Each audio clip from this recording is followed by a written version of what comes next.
Salutare tuturor! Noi deja vom începe o nouă serie de Brawl Stars. Eu Brawl Stars mă jucam foarte des un an în urmă și m-am lăsat și m-am apucat de Stumble Guys. Dar am decis să încerc iarăși acest joc. Mi-am rămas doar un account cu Crow, Gage Star Power, wow! Și cu acesta mă voi juca toate seriile. Contul acesta îmi place foarte mult, are legendară, totul este frumos. Haideți să dăm un match cu... Haideți să dăm cu Flow, deoarece n-am dat niciun match cu el. Haideți să dăm un match în solo.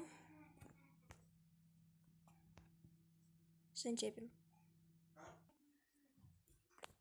Totul s-a schimbat, dar nu atât de tare. Este cum s-a schimbat. Au apărut și mulți brawleri noi. Și haideți să încercăm să luăm lucrul întâi. Roza. Ea este un tank foarte bun. Dar nu la fel de bun ca Daryl sau El Primo. Îmi dau seama, unii oameni care privesc acest videoclip nu-și dau seama cine sunt toate caracterele sau mai bine zis brawlerii, dar eu m-am jucat acest joc, de ce îi știu. Haideți să vedem dacă putem câștiga pe 8-bit. Ar trebui să o câștigăm, dar... Bine, am luat și primul match cu 10 trofee. L-am făcut, desigur, și rank 2. Avem și quest pe el.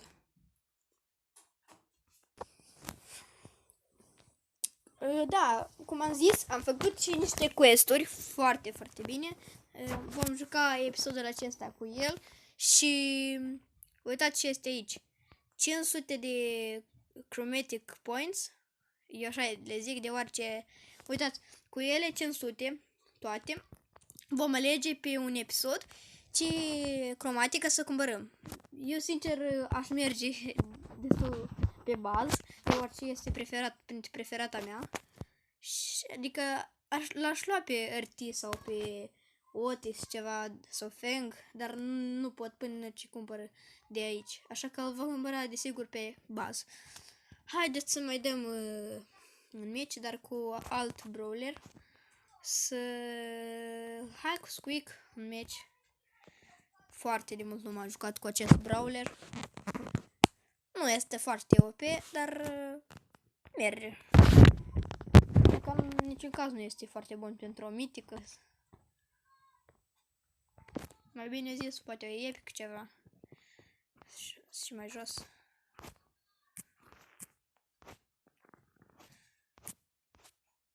Este un brawler ce dă de departe.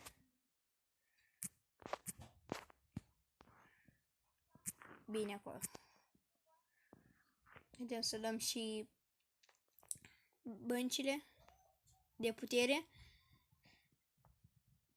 Deoarece aceste cutii au un fel de bănci ce face și mai multă viață, și damage mai mare.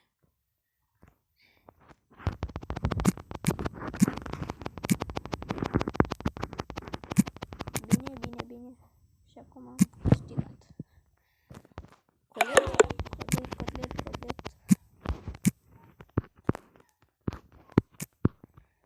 Bine acolo. Gata. Totul este bine. A doilea meci câștigat. Aici la început este foarte ușor, deoarece este rankul mic. Am avut și un cont care aveam pe caracterul acesta, unde este Edgar. Am avut rank 24. Pentru rank 24 trebuie să ai pe el 750 de coroane. Dar eu am avut 749 și am dat fail. Adică cu ce ai mai multe trofee pe un caracter, când pierzi îți scade mai multe trofee. Și am dat la 749, am ajuns la 400 ceva. Și am dat un mare fail. Un singur meci, dacă îl câștigam, era rank 25. dar nu mi-a ajuns un trofeu. Haideți să mai jucăm un meci cu... Haideți să ne jucăm cu Penny.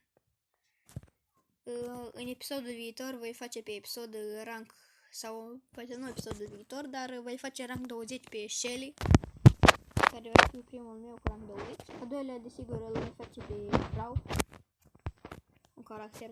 Nu. Haideți să jucăm cu Dynamite. Numai ce l-am luat. Îi dăm o solo.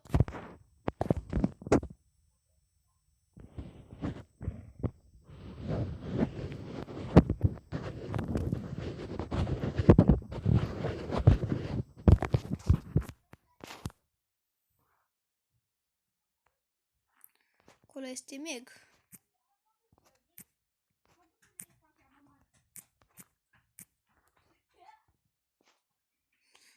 Este pe Dynamite un star power foarte bun, ce pui o bombă lângă tine și te aruncă. Dar desigur trebuie să ai mai multe puncte ca să crești un level. Uitați câte puncte pentru mine sunt aici. Avem 10 puncte, uitați, adică la Frank din start este mai multă viață decât acesta, dar are foarte mult damage. Vedem pe 8-bit. Uitați, din 3 lovituri, toate care le are, deja l-am rupt pe 8-bit. Penny trebuie să găsim. Avem și o ultimată în ea. Adică trebuie doar să o urmărim.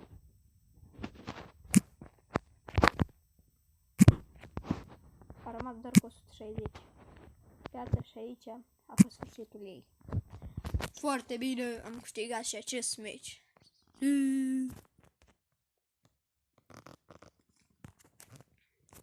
Am completat și un quest. A 20 puncte la club.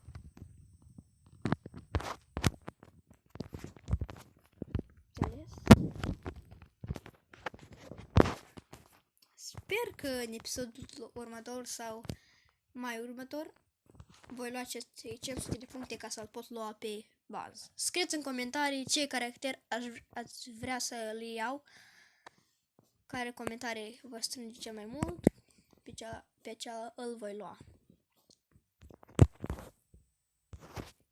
Haideți să mai dăm și încă un meci cu Gas. Un caracter care a apărut cam aproape ca eu să mă las. Și în ziua care a apărut, eu atunci l-am luat. Am deschis când erau încă boxurile. Era cu mult mai interesant ca acum. Dar ce să facem? Nu noi facem jocul. Când erau boxurile, păi atunci l-am luat. Am deschis un box mic. Nu s-a primit, nu-i nimic. Oricum am luat 2 trofei. Sper că toate episoadele de Brawl Stars pe care le voi face, voi câștiga și mulți brawleri și voi face pe toți brawlerii rank 20 sau măcar 15 de început sau chiar 10. Și cu asta vom încheia acest episod. La revedere!